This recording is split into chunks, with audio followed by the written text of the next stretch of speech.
বিসমিল্লাহির রহমানির রহিম। প্রিয় সংগ্রামী ভাই বোনেরা, আসসালামু আলাইকুম রহমতুল্লাহ বরকাতুহু। আজকে মিডিয়ার সামনে আসার একটি কথাই যে আমাদের বাংলাদেশ জাতীয়তাবাদী শ্রমিক দল ঐক্যবদ্ধভাবে ফ্যাসিস্ট আওয়ামী লীগ সরকারের বিরুদ্ধে যেভাবে আন্দোলন গড়ে তোলে, অনেক নেতাকর্মী আমাদের ঢাকা মহানগর উত্তর দক্ষিণ পশ্চিমে যত শ্রমিক দলের নেতৃবৃন্দ আছে, কোনো না কোনো জায়গায় তারা আহত, নিহত এবং নির্যাতিত হয়েছে। তবে আমি ওয়ারী থানার যে আমাদের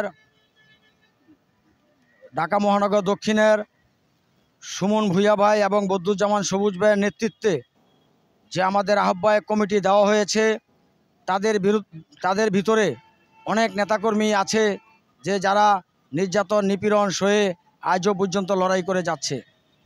তবে ফ্যাসিস্ট আওয়ামী লীগ সরকারের সময় যখন আমরা আন্দোলন সংগ্রাম করেছি, তখন অনেকেই মোবাইল সেট নিয়ে রাজপথে বের হতে পারেনি।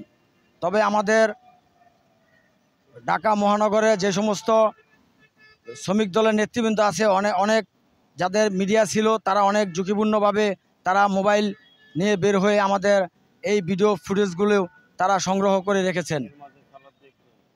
আমাদের ওয়ারী থানা শ্রমিক দলের যুগ্ম আহ্বায়ক আমাদের সালাউদ্দিন ভাই রাজপথে আন্দোলন সংগ্রামে অনেক ভূমিকা নিয়েছে। তবে আমরা ওয়ারী থানার শ্রমিক দলের পক্ষ থেকে তাকে সংগ্রামী শুভেচ্ছা অভিনন্দন জানাই। যে আমাদের দুর্দিনে যেমন ছিল, এখনও দুর্দিন, সেই সময়ও অ্যাক্টিভভাবে আমাদের দলের সাথে ভিডিও ফুটেজ করে সে কাজ করে যাচ্ছে।